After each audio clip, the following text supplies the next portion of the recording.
Jésus est venu sur cette terre 100% Dieu, mais il a décidé de laisser ce qu'il était de Dieu de côté afin de nous démontrer c'est quoi marcher comme homme. Et c'est pour ça qu'il a dit, le Fils de l'homme, ça veut dire lui, Jésus, ne fait rien ne voit pas le Père faire d'abord. Est-ce que vous comprenez? Jésus fait rien qu'il ne voit pas le Père faire. Ça veut dire que Jésus était complètement dépendant du Père. Maintenant, Jésus est monté au ciel. Nous sommes complètement dépendants de Jésus. L'Église Le Campus vous souhaite la bienvenue. Ce qui suit est un enregistrement de l'une de nos réunions. Nous nous rassemblons tous les dimanches matins à 10h. Pour plus d'informations, visitez notre site web au www.égliselescampus.ca. Bonne écoute!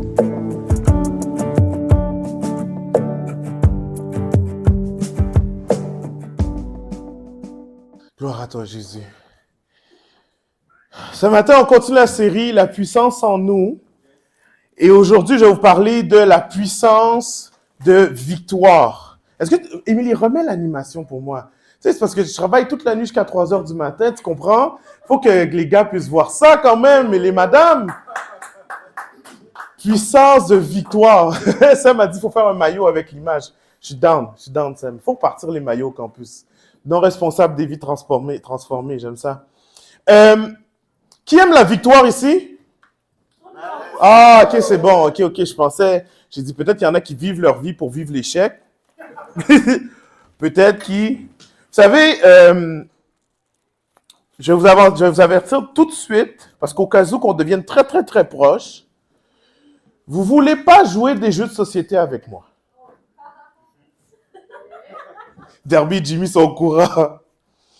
J'aime ça parce que Derby est un peu comme moi aussi, fait que ça me fait du bien. Parce que moi, je ne suis pas là pour m'amuser. En fait, je suis là pour m'amuser, mais le problème, c'est que moi, je m'amuse en gagnant. Ah bon? Voilà. C'est ça le problème. Et, mais j'ai appris l'humilité parce que, à force d'humilier mes enfants aux jeux de société, je me suis dit, on va leur laisser des chances, là, pauvres petits. Mais non, c'est pas vrai. En fait, je les laisse tout le temps gagner. Fait que j'ai appris qu'il y avait une autre personnalité en moi qui était cachée. Mais quand j'ai des gens comme Derby ou d'autres personnes qui aiment la compétition, qui jouent avec moi, ça se réveille. Ça se réveille. Et là, on est jusqu'à 3 heures du matin en train de jouer. Personne ne va arrêter parce que c'est pas terminé. C'est pas terminé. Mais je crois que, vous savez, on m'a déjà dit, back in the days, mais tu sais quoi? Je pense que c'est un mauvais perdant, mais c'est pas grave, là. Mais tu sais quoi? Il n'y aura pas de compétition au ciel. Puis la compétition, c'est charnel. J'ai dit, ok, j'aurais dû te laisser gagner, mon frère. Il n'y a pas de problème. Vous savez, je pense pas que Dieu est anti-compétition. Parce que Dieu, tout le long qu'il parle, il dit, je suis l'Éternel des armées. Personne ne peut vaincre contre moi. C'est pas un peu fréquent, ça, quand même. C'est comme personne ne peut gagner contre moi. Et dans la parole, c'est même marqué, essayez-vous pour voir. Oui. Et après ça, il a dit, maintenant, ceux que je vais prendre dans mon royaume et qui vont être mes enfants, eux autres, je leur donne la victoire. Dieu t'a pas créé et t'a pas accepté dans son royaume pour que tu vives la défaite ou l'échec. Il t'a créé pour... Ouh là là, il t'a créé pour la victoire. Il t'a créé pour la victoire. Dieu t'a pas mis en charge de certaines choses pour que tu échoues. Dieu n'a pas dit, voici Adam, tu seras responsable du jardin d'Éden, et dès qu'Adam plantait quelque chose, tout mourait. Adam, je suis sûr et certain que c'est pas promené en disant, en tout cas, moi, j'ai pas le pouce vert, hein. Tout ce que je pousse, ça meurt. Tout ce que je plante. Non! Dieu l'a dit, t'es en charge et tu vas réussir. Je t'ai placé pour réussir. Merci David pour le café, je pense que je vais en avoir besoin. Sinon, le cop de Sensen serait passé vite. Je t'ai placé là pour la victoire. Ce matin, on parle de victoire. On parle de victoire. Et je suis désolé pour ceux qui croient que la vie chrétienne, c'est une vie plate, c'est une vie sur la défensive. Il y a des gens, même dans vos relations et dans vos conversations, vous êtes constamment sur la défensive. Vous avez besoin de défendre vos acquis. Vous avez besoin de défendre qui vous êtes. Vous n'êtes jamais en assurance, tellement en assurance que vous marchez dans la victoire. Ce matin, je vais vous parler comment avoir la victoire. Je vais vous parler de marcher dans la victoire. Ce matin, tout le but de ce que je vous dis là, c'est pas ce sera pas de commencer quelque chose en espérant la victoire. c'est comment combattre à partir de la victoire. Comment combattre à partir de la victoire. C'est tout le but de ma prédication, c'est ça. C'est ça. Ce matin, pour le faire, vous savez, j'aime beaucoup l'Ancien Testament. J'aime beaucoup l'Ancien Testament quand il est mis dans son contexte.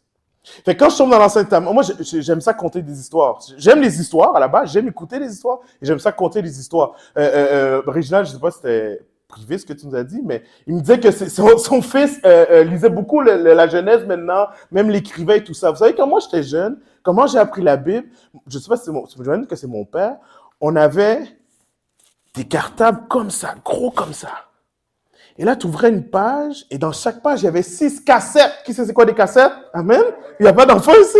On avait des cassettes, 6 cassettes de chaque côté, à partir de Genèse 1:1, et on descendait toute la Bible comme ça. Et le soir, quand je me couchais, je mettais une cassette. Et la révolution de ma vie, c'était l'appareil qui changeait de côté tout seul. Vous vous rappelez de ça? Parce qu'au début, il fallait changer de côté nous-mêmes, mais à un moment donné, ils ont inventé l'appareil, qu'il y avait un petit gars dedans, ça changeait de côté. Et tu te réveillais, tu te dis, wow! Puis là, ça recommençait. Genèse 2. L'Éternel fit. Et j'ai grandi là-dessus. J'ai écouté ça, la Bible, constamment, j'écoutais des histoires. Des fois, je me réveillais et il enfonçait l'épée jusqu'à dans son fourreau et les entrailles tombaient à terre. Oui, j'écoutais ça. J'étais quand même un petit peu plus vieux, là, pour comprendre. Mais j'écoutais, je mangeais la Bible comme ça, en écoutant, avant même que, je ne sais même pas si je savais lire quand j'ai commencé ça. Mais j'ai grandi avec des histoires de la Bible. Et il y a une histoire que je vais vous raconter, que j'ai grandi avec cette histoire-là, c'est l'histoire de Josaphat. Josaphat est un roi d'Israël, je vous le mets dans le contexte, là, mais dans le fond, Josaphat est un roi, un des probablement seuls rois qui suivait encore l'Éternel, qui suivait encore Dieu. Okay? Roi de Juda, il est là. Et dans le fond, on va lire le passage ensemble parce que ce qu'on va faire, c'est qu'on va descendre l'histoire, tout simplement. Et dans l'histoire, on va s'approprier ce que ça fait pour nous. Si des fois, vous savez qu'il y a des théologiens, même encore aujourd'hui, qui voudraient bannir l'Ancien Testament et dire le Dieu qu'on a, c'est un Dieu du Nouveau Testament. Vous savez qu'une des choses les plus difficiles qu'on a dans l'apologétique, c'est quoi? C'est la défense de la foi.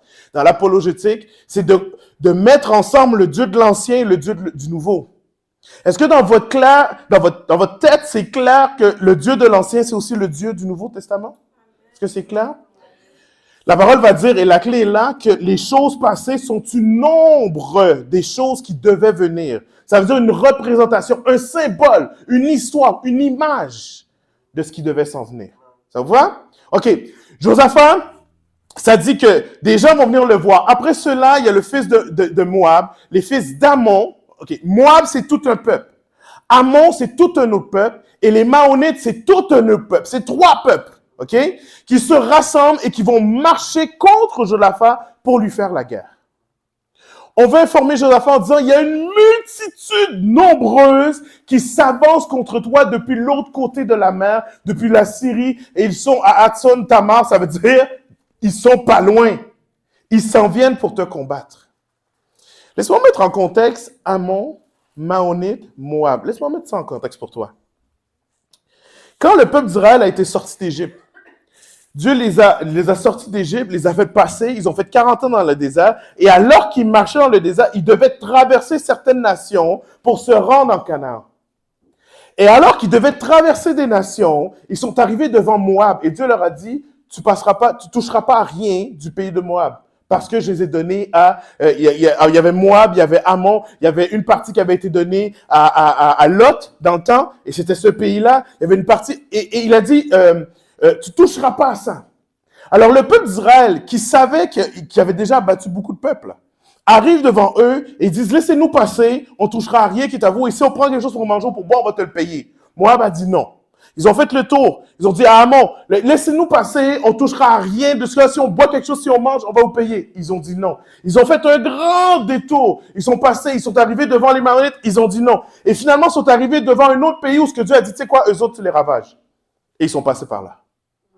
Mais toutes les autres, c'était des patries que Dieu avait déjà déterminées pour quelqu'un d'autre. Ils ne les ont pas touchées. Donc, le peuple est resté là. Et des années, des centaines d'années plus tard, ils sont là maintenant, le peuple est établi en Canaan, c'est rendu leur nation, c'est Israël, et ces peuples-là qu'ils ont laissés tranquilles, maintenant décident de les attaquer. Ça veut dire qu'autour d'Israël, les peuples étaient soit assujettis, soit dans une ambiance de paix, et il y avait les Philistins, mais c'était un peu plus loin, mais ce peuple-là qu'ils ont laissé tranquille sont revenus contre eux. Qu'est-ce que ça fait quand des gens qui sont proches de toi, ou que tu as aidé, ou que tu as aimé, ou que tu as même investi, c'est eux autres qui se retournent contre toi? Est-ce que ça ne fait pas plus mal? Est-ce que c'est juste moi? Ça fait mal. Et là, Josaphat est là devant ça, et il est pris. Il y a une multitude qui vient combattre. Maintenant, laissez-moi mettre l'Ancien Testament pour vous en contexte. Qu'est-ce que ça représente pour nous? Toutes les batailles que vous voyez dans l'Ancien Testament, qu'est-ce que ça représente pour nous aujourd'hui? Ça représente la guerre spirituelle. Merci, il y en a qui sont réveillés, c'est bon. Il y a d'autres cafés, hein? C'est plein, il y en a plein.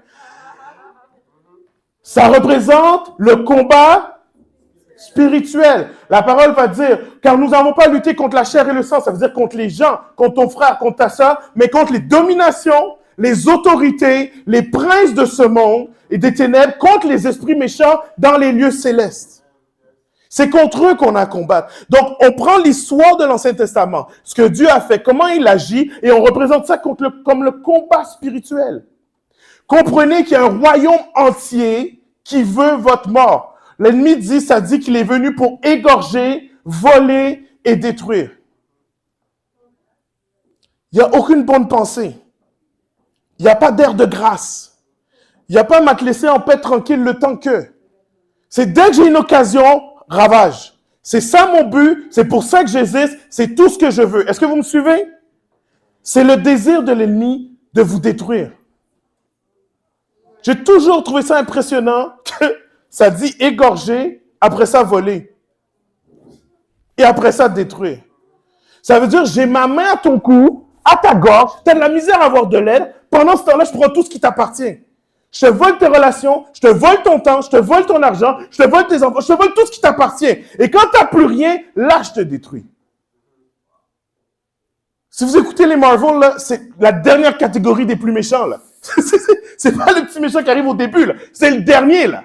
C'est le gros, c'est celui qui veut rien savoir. Pas celui qui, à la fin, devient gentil, devient bon. Là. Non, non. L'ennemi et tous ceux qui le suivent sont enragés après nous parce qu'on est les préférés de classe. On est chouchou de la classe. On est les préférés de Dieu. On est les préférés de Dieu. Il en a horreur. Il a péché, on l'a sorti du ciel. On a péché, Dieu a donné son Fils pour nous sauver. Il est enragé. Il y a un combat spirituel. Ce n'est pas juste des images. Il y en a un combat spirituel. Maintenant, qu'est-ce qu'on fait quand on se sent oppressé, attaqué, entouré, égorgé? Qu'est-ce qu'on fait quand ce qu'on a est en train de se faire voler, dépouiller, quand on est proche de la destruction? Qu'est-ce qu'on fait? Quand nos relations se font détruire, quand il n'y a rien qui fonctionne, qu'est-ce qu'on fait? Est-ce qu'on réalise qu'il y a un combat où on se dit « Ah, c'est la vie ». On est en train de te voler ton air pour vivre, tu dis « Ah, c'est la vie ». On est en train de te voler tout ce qu'il y a autour de toi, tes relations, toutes tes bénédictions. Tu dis, ah, ben c'est comme ça. Jusqu'à quand vas-tu continuer avant de réaliser qu'il y a un combat spirituel? Jusqu'à présent, il y a des gens qui, jusqu'à maintenant, ne sont plus retournés à l'église. Et quand on leur disait, mais il y a un ennemi, il y a un combat, il y a quelqu'un qui te cherche, puis ils disaient, non, Satan, c'est une force, l'enfer, ça n'existe pas. Croyez-moi, c'est pas Dieu qui a inventé ça, c'est pas des gens qui suivaient Dieu qui ont inventé ça. Peut-être qu'ils avaient le titre théologien ou pasteur, mais c'est pas de Dieu ça, c'est de l'ennemi. Le père du mensonge vous fait croire que ça n'existe pas. Ça n'existe pas. Et quand tu seras égorgé, quand tu auras tout volé, et que tu seras sur le bord de la destruction,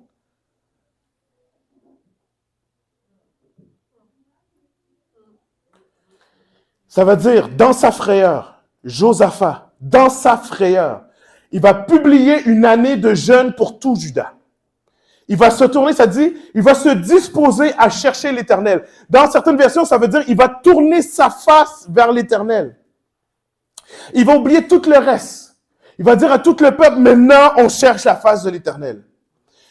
Voici où commence la différence entre la position de victoire et le combat. Dans le sens que Josaphat établit une année de jeûne pour tout le peuple parce qu'il est effrayé, il a peur. Et jeûner, prier quand on a peur ou qu'on voit la destruction, c'est correct. Il le faut, il n'y a pas de problème avec ça.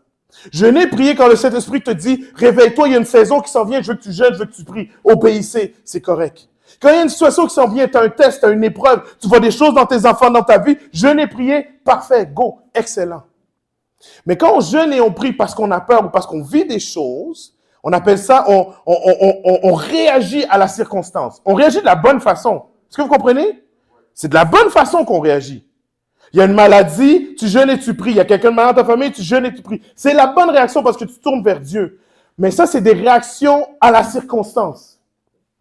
Le jeûne et la prière qu'il nous faut, c'est le jeûne et la prière qui nous positionnent.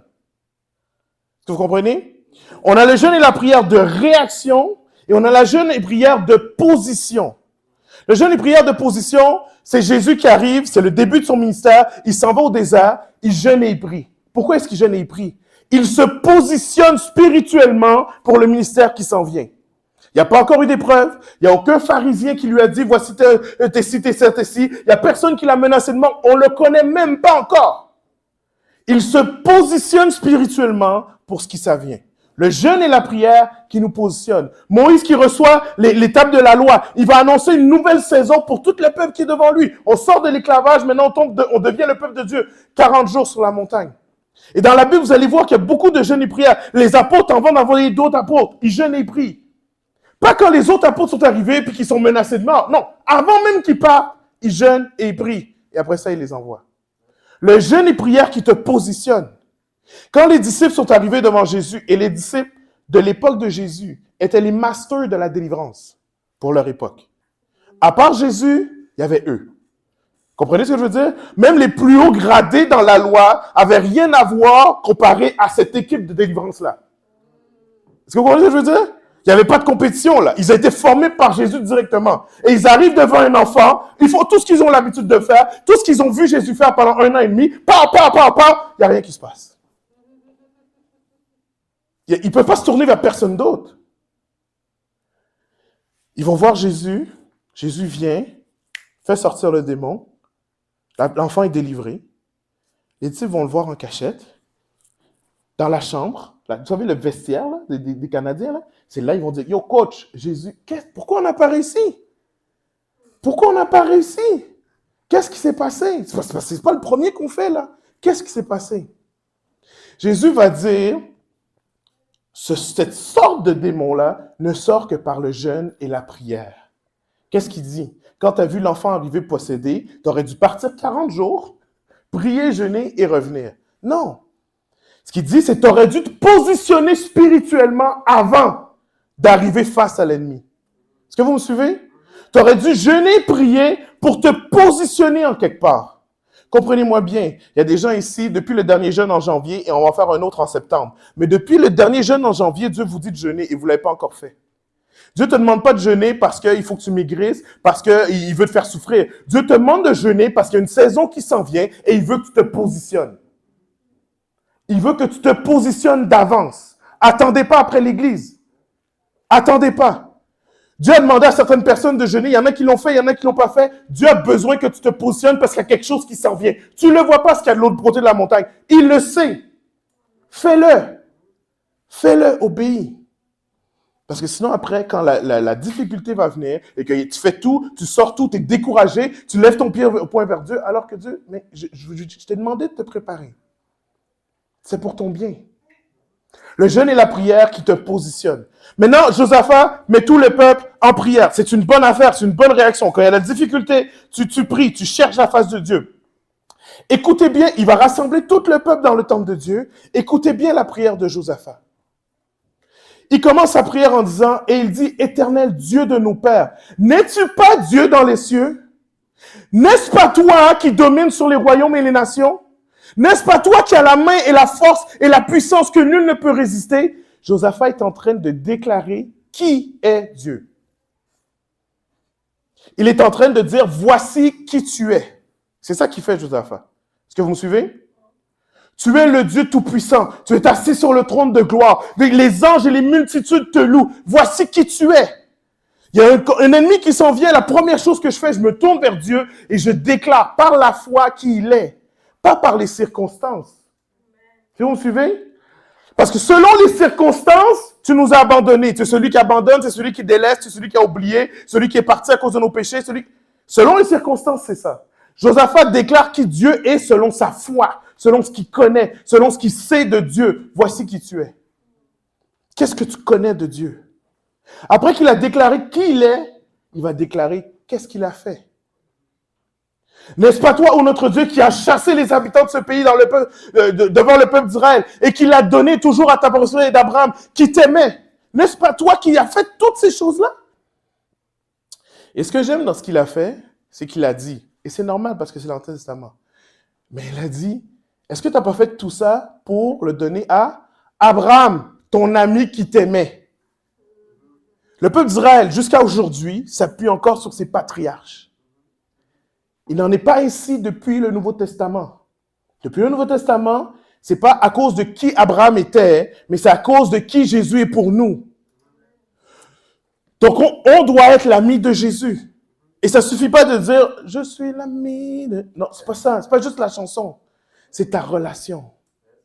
Ta relation. L'ami qu'il aimait. La prochaine étape, à partir du verset 7, si vous avez vos Bibles, si vous prenez des notes, vous le marquerez. Du verset 7 au verset 11. Verset 8 au verset 11, je ne l'ai pas mis dans la PowerPoint. Parce que quand je cherchais la phase de... Quand je faisais mes notes, je pensais que c'était de côté. Mais là, voilà que ça me revient et je vais vous le dire. La troisième chose qu'il fait, c'est qu'il déclare qui est l'ennemi. Le seul problème, c'est qu'il va dire, mais c'est les gars qu'on a sauvés. C'est ceux qu'on a passés à côté. C'est ceux qu'on a délaissés, qu'on n'a pas touchés et qu'on a fait le grand détour dans le temps qu'on était avec Moïse pour les laisser vivre. C'est eux. Et ça, je vous l'ai dit en contexte, mais ça n'a pas vraiment rapport pour le Nouveau Testament. Maintenant, ça me frappe. On déclare qui Dieu est. On déclare qu'est-ce qu'il fait. Mais on peut déclarer aussi qui est notre ennemi. Et on peut commencer à déclarer et dire, tu n'as pas la victoire sur moi. Et des fois, c'est, comme moi j'allais l'oublier dans ma prêche, des fois c'est la partie qu'on oublie. De réaliser à quel point l'ennemi, c'est rien. C'est rien. C'est rien devant Dieu, devant Jésus. C'est rien. Et maintenant, la quatrième étape la plus importante pour la prédication et pour votre vie, c'est l'étape de notre position. Voici qui tu es. Voici ce que tu as fait. Maintenant, voici où moi je me retrouve dans tout ça. Et la position que Josaphat va prendre, il va dire, notre Dieu, n'exerces-tu pas tes jugements sur eux, car nous sommes, écoutez bien, nous sommes impuissants pour résister à cette immense armée qui vient nous attaquer et on ne sait pas quoi faire. Alors on se tourne vers toi. Notre position est une position d'humilité devant Dieu, une position d'humilité. Sans toi, Jésus, je ne peux rien faire. Jésus va dire dans Jean, je suis le cep, vous êtes les serments. Celui qui demeure en moi et en qui je demeure vont porter beaucoup de fruits. Car sans moi, vous ne pouvez rien faire. Jésus est venu sur cette terre 100% Dieu, mais il a décidé de laisser ce qu'il était de Dieu de côté afin de nous démontrer c'est quoi marcher comme homme. Et c'est pour ça qu'il a dit, le Fils de l'homme, ça veut dire lui, Jésus, ne fait rien ne voit pas le Père faire d'abord. Est-ce que vous comprenez? Jésus fait rien qu'il ne voit pas le Père faire. Ça veut dire que Jésus était complètement dépendant du Père. Maintenant, Jésus est monté au ciel. Nous sommes complètement dépendants de Jésus. On a besoin de cette position d'humilité qui dit, je ne peux rien faire.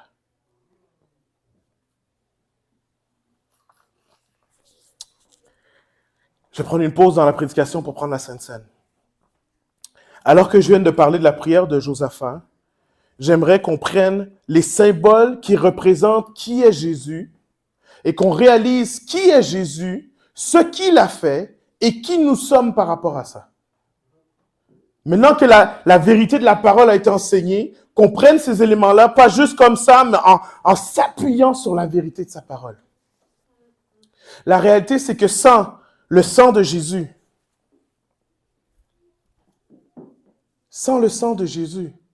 on n'est rien. On est pécheur. On est couvert de fautes.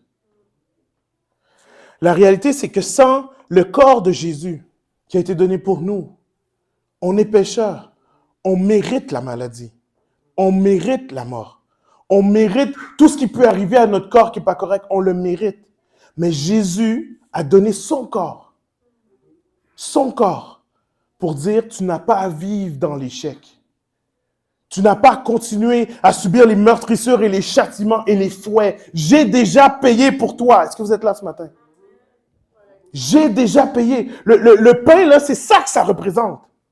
J'ai payé pour toi. Je vais vous demander de fermer les yeux 30 secondes. Seigneur, je te prie, alors qu'on se met face à cette symbolique qui sont les éléments, que tu nous permettes de réaliser la profondeur de ton sacrifice. La profondeur de ton sacrifice. Seigneur, qu'on réalise que tu nous appelles à la victoire, que tu as déjà payé le prix. Alors que tout le monde s'est déjà moqué de toi, a déjà pensé que tu es en train d'échouer complètement ta mission. Tu as déjà payé le prix pour qu'on vive la victoire. Ce matin, réaliser qu'est-ce que ce pain-là veut dire pendant qu'on mange le pain. Alléluia. Si vous n'avez pas des éléments, allez les chercher en arrière. Alléluia.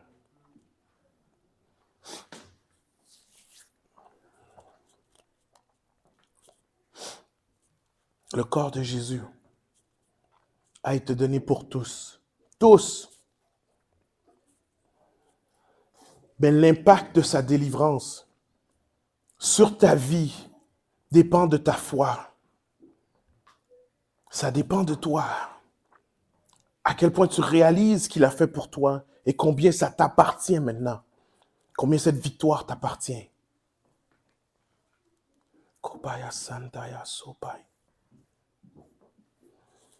Ce matin, il y en a peut-être encore qui marchent sous la condamnation de leur péché. Il y en a peut-être encore qui se tapent la tête. Il y en a peut-être encore qui maintenant se disent, c'est normal que je vive ça, c'est la conséquence de mes erreurs du passé. C'est normal que je sois comme ça, c'est la conséquence des erreurs de mes parents.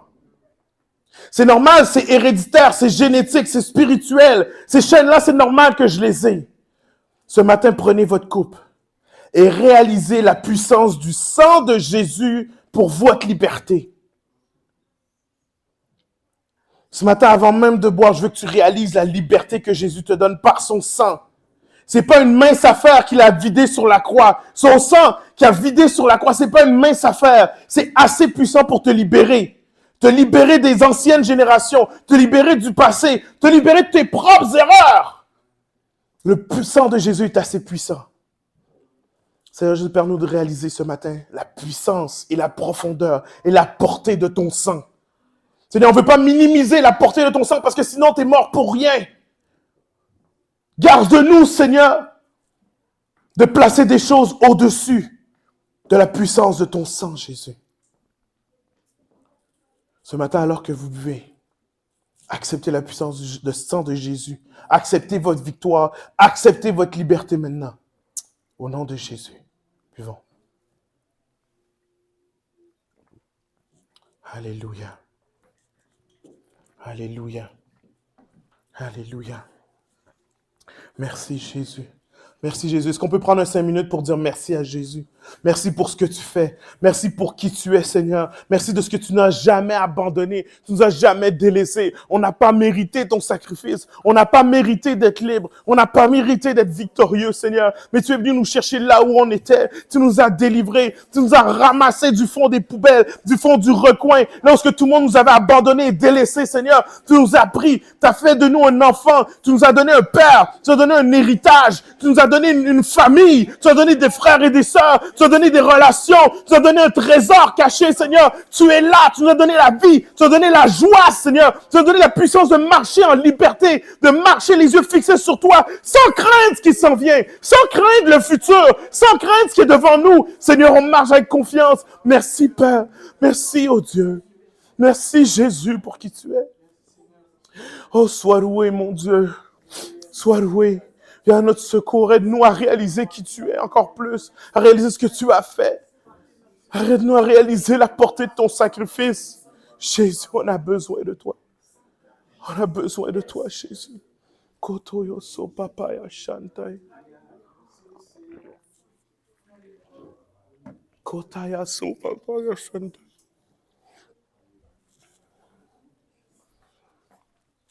Alléluia. J'ai 2 autres petits points pour vous, petits.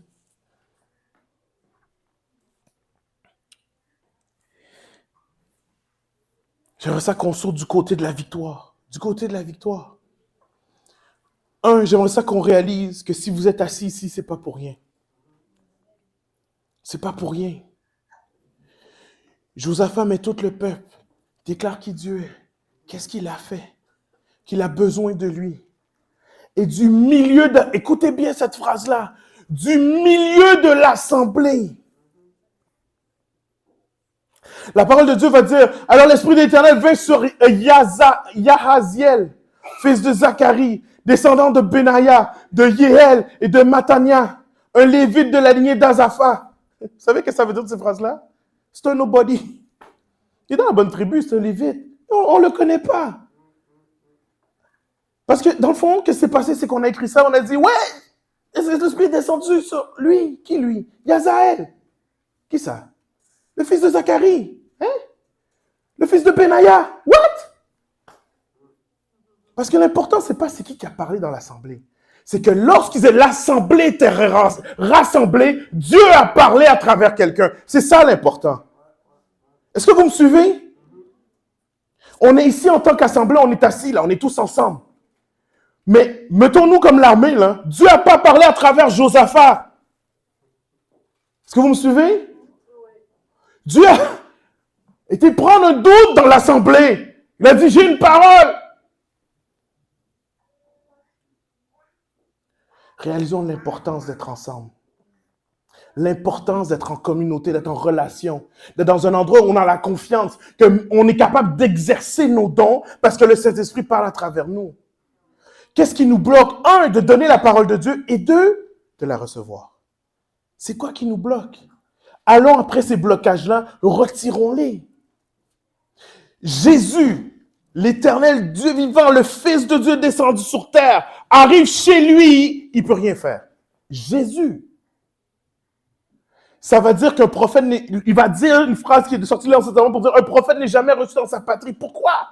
Parce que quand il voit Jésus, il voit le petit bébé, le petit enfant. Quand il voit Jésus, il voit celui qui essayait d'apprendre à faire du bois mais qui a manqué la chaise. Quand il voyait Jésus, il voyait celui qui court dans la rue.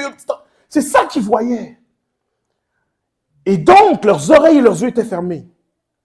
Ce n'est pas possible que Dieu parle à travers lui. C'est pas possible. Leurs yeux étaient fermés à la parole de Dieu. Leurs oreilles n'étaient pas fermées à l'ennemi, par exemple, parce qu'ils ont voulu le lapider. Est-ce que vous me suivez? Plus on est familier avec des gens, plus on a de la difficulté à recevoir que quelque chose vient de Dieu. Soyons assez humbles pour dire, oui, je peux recevoir de mon pasteur, je peux recevoir du prophète de telle affaire, de telle nation, puis de ci, de ça, qui a fait des preuves, mais je peux aussi recevoir d'un enfant qui sort de la classe là, puis qui dit, papa, papa, puis là, tu es comme, mais t'es mal élevé, toi. Non, Dieu te parle.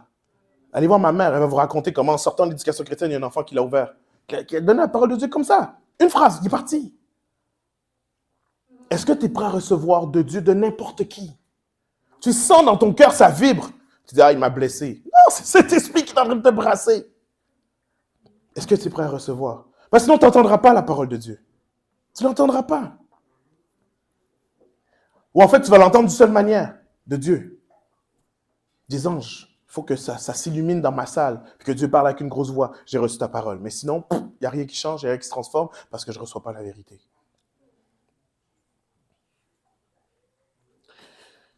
Maintenant, il va dire, celui qui s'est levé de l'assemblée, vous savez qu'est-ce qu'il va dire? Il va dire, vous n'aurez même pas à combattre. Il va dire, contentez-vous de, dites-le avec moi, prends. Bon, il y a 5 personnes qui ont compris. Contentez-vous de. Si vous ne voyez pas dans le texte, c'est écrit en titre en noir avec un point d'exclamation. Contentez-vous de. Prenez position. Contentez-vous de prenez position. Et de se tenir là. Vous verrez l'Éternel accorder la délivrance. Gens de Juda de Jérusalem, ne craignez rien. Ne vous laissez pas effrayer. Demain, marchez à la rencontre et l'Éternel sera avec vous. Dans la parole de Dieu, à chaque fois que ça dit « ne craignez pas, ne soyez pas effrayés », c'est parce qu'il y a une raison pour avoir peur. Et il y a une raison de craindre. Effectivement, ils sont en frayeur. Mais Dieu dit « prends position. Bannis la peur. Et par la foi, prends position. Stand your ground. Reste là. » La parole va dire « taisez-vous et regardez que je suis Dieu. » Reste là et observe. Regarde. C'est ça mon image. Mon image, c'est on est habillé au combat. On est prêt pour le combat. On a les versets, on a les mots, on a les paroles. On est prêt à ravager le camp de l'ennemi. Mais on est là, il y a un moment donné où on regarde et Dieu agit. On est comme waouh. On va rechanter le chant de Derby à la fin. J'espère que vous l'avez bien appris. Parce que c'est comme ça qu'on mène nos combats. On se rassemble. On prie, on jeûne, on cherche la face de Dieu. Mais quand l'ennemi vient, on va à sa rencontre et on tient ferme. On lâche pas prise. On ne retourne pas se cacher. On reste là et on tient ferme. On tient ferme. Donc, je vous ai parlé que le but, c'est pas de combattre pour la victoire, c'est de marcher dans la victoire. C'est une position victorieuse. La position victorieuse, elle est là dans Jacques. Voici notre position. Soumettez-vous à Dieu et résistez au diable. Soumettez-vous à Dieu et résistez au diable. C'est tout ce que tu as à faire. Tu te soumets à Dieu, tu résistes. Tu te soumets à Dieu, tu résistes. Ça veut dire quoi? Ça veut dire que tu ne peux pas abandonner ce dans quoi Dieu t'a mis. Dieu t'a mis dans des études, tu continues. Résister, ça veut dire que tu continues. Ça ne veut pas dire que tu recules, tu abandonnes, il y a des oppositions, il y a d'autres difficultés, tu continues. Ça fait des mois et des années que tu essaies d'apprendre quelque chose à tes enfants en particulier parce que tu vois une faille, mais ça ne fonctionne pas, c'est même pire. Tu continues. Tu persévères. Ça fait des années que tu pries pour quelqu'un pour qu'il soit sauvé, pour qu'il soit guéri, pour qu'il vienne à la foi. Tu résistes. L'ennemi te met plein d'affaires, plein d'activités, il te met des problèmes à toi-même pour que tu arrêtes de prier. Tu continues, tu stand ton ground, tu restes là. Tu ne changes pas. Je vous le dis, on m'a dit à moi, Steve, tu as une tête dure, tu as un front de bouc, tu ne bouges pas. Oui, je ne bouge pas. Si tu me cherches, je suis à la même place. Si vous me connaissez, vous le savez. J'ai fait 27 ans dans la même église, moi. Je suis né là, je suis resté là. Je pensais que j'allais mourir là. Pas de problème avec ça. Quand Dieu m'a pris, il m'a arraché. J'ai dit, OK, je suis bon à partir. Ça a pris du temps à l'arracher. Une fois que j'ai sorti, j'ai dit, OK, je suis prêt à mourir. Il m'a posé là au campus. Bro, s'il faut que je meure au campus, je vais mourir au campus. Quand je vais partir d'ici, c'est parce que Dieu m'a arraché. Est-ce que vous comprenez? J'ai toujours dit dans ma vie, j'ai dit à Véro, j'ai dit à tout le monde, j'ai dit, des fois les gens trouvent que je suis là à prendre des décisions. Je ne prends pas de décision dans le combat. Je ne prends jamais de décision dans le combat. Est-ce que vous me suivez? C'est trop facile quand c'est dur d'abandonner. C'est trop facile. Même quand tu dois aller à gauche ou à droite, tu cherches le moment où tu vas arrêter de souffrir, tu t'en vas à gauche. Tu penses que tu n'abandonnes pas, mais en fait, tu dévies. Moi, je dis tout le temps, dans le combat, Dieu va me parler pour continuer le combat. Quand le combat sera fini, il me parlera pour que je me déplace. Vous comprenez ce que je veux dire? Parce que dans la difficulté, nos émotions s'emballent. Notre intellect est brouillé. Et c'est trop facile. Et après ça, tu as du recul, tu te dis, oh my. Pensez à tous les combats de l'Ancien Testament. Pensez à tous les combats. Il n'y a pas une fois, dans toute la parole de Dieu, que Dieu dit, OK, maintenant, battez en retraite. Jamais. Est-ce que vous m'entendez? Cherchez. Cherchez. Il n'y a pas une seule fois où ce que Dieu dit dans le combat, ouais, non, c'est une stratégie. On voulait juste te montrer, après ça, tu t'en vas. Jamais. Ça arrive que Dieu dit, si tu y vas, tu meurs. Ça arrive. Mais jamais Dieu change d'idée en plein milieu. Jamais. Si Dieu dit va et je te donne, il va te donner. Même s'il faut que le soleil s'arrête, il va te donner. Peu importe la stratégie, si tu l'as fait, il va te la donner. Combien ça a l'air niaiseux que si je garde mes bras dans les airs, on va gagner? Combien ça a l'air niaiseux? Pensez-y. Ah, mais quand je baisse mes bras, ils perdent. Oh, c'est une coïncidence, bro. Comme toi, là. Non, venez m'aider, mais c'est ça qu'il m'a dit, c'est ça qu'on fait. Ne change pas d'idée pendant le combat. Jamais. Jamais. Stand your ground. Maintenant, oui, on se soumet à Dieu. On cherche la face de Dieu. On obéit à Dieu. Maintenant, si tu es dans un combat où ce que Dieu t'a dit, vas-y pas, ça va avoir les conséquences parce que tu es allé. Fait qu'à la base, soumets-toi à Dieu. Mais si tu as obéi, si tu as écouté, si tu es à la place où Dieu t'a mis, guys, tu y restes. Amen. Tu y restes. Je sais, vous êtes là à l'église, vous êtes assis dans le campus. Je sais qu'il y a beaucoup de bancs vides. Dieu t'a appelé ici, tu restes ici.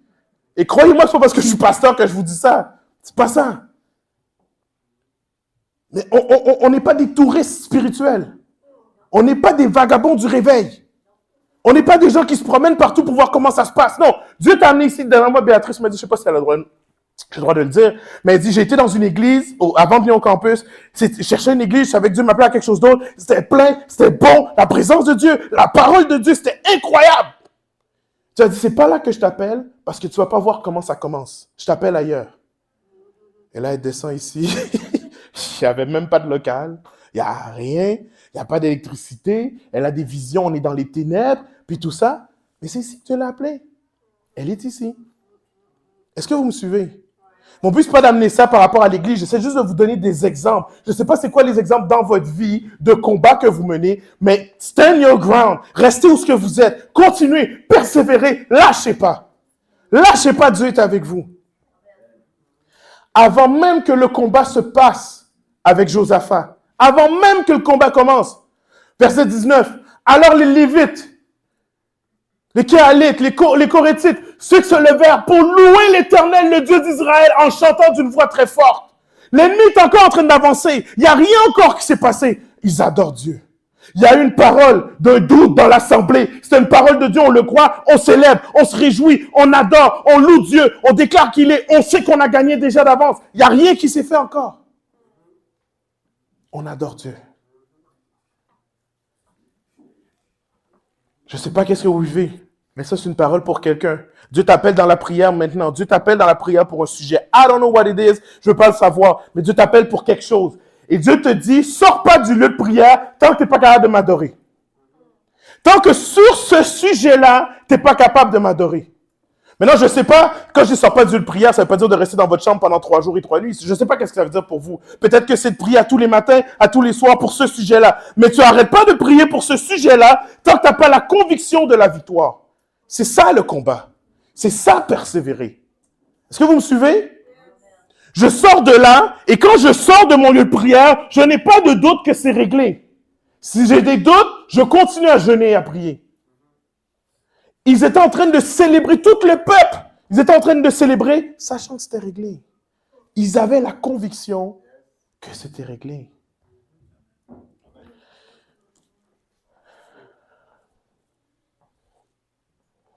J'aimerais ça qu'on rechante le chant de Derby qui dit, voici comment je mène mes combats, voilà. Et si, je sais qu'on fait une série, mais j'ai assez de foi pour croire en Dieu, pour savoir que lorsque le message tombe à un certain endroit, c'est pour une raison. C'est pour parler à quelqu'un, et c'est la bonne saison, c'est le bon moment, c'est le temps de le faire. Est-ce que vous comprenez? Le message que je vous donne, dites-le pas, oui, c'est un message, je le prends en note, peut-être dans 6 mois, ça va m'arriver, ou peut-être dans 12 mois, ou quoi que ce soit. Vous avez chacun un combat, là, sinon vous êtes pas ici. Il y en a qui sont pas ici, c'était pas pour eux. C'est pour ceux qui sont ici, ce message-là. Vous êtes là?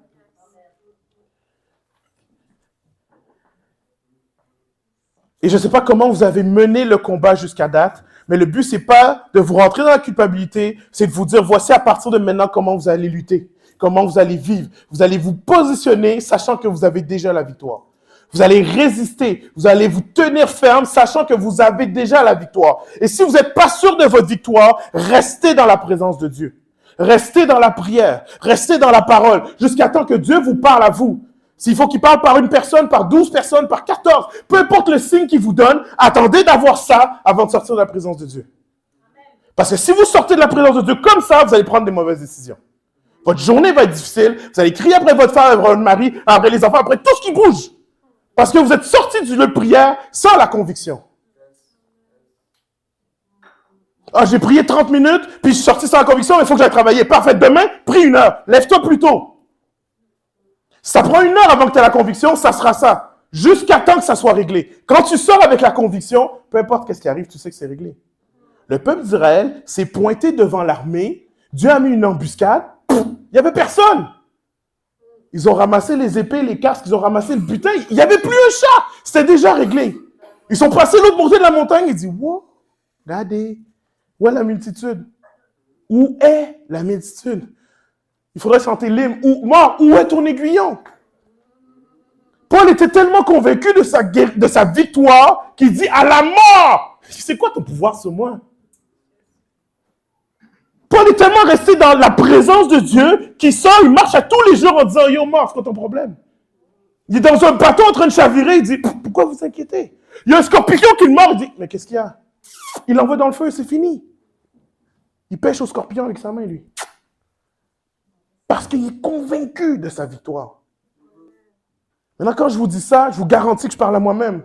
Parce que je ne vois pas la mort comme ça encore. Restons dans la présence de Dieu. Amen. Nous sommes heureux d'avoir pu partager ce moment avec vous. Nous vous invitons à vous joindre à nous dimanche prochain pour vivre un temps de célébration et d'échange avec des gens comme vous. En attendant, nous vous invitons à aimer notre page Facebook, le Campus MTL, et à visiter notre site web au www.égliseLecampus.ca.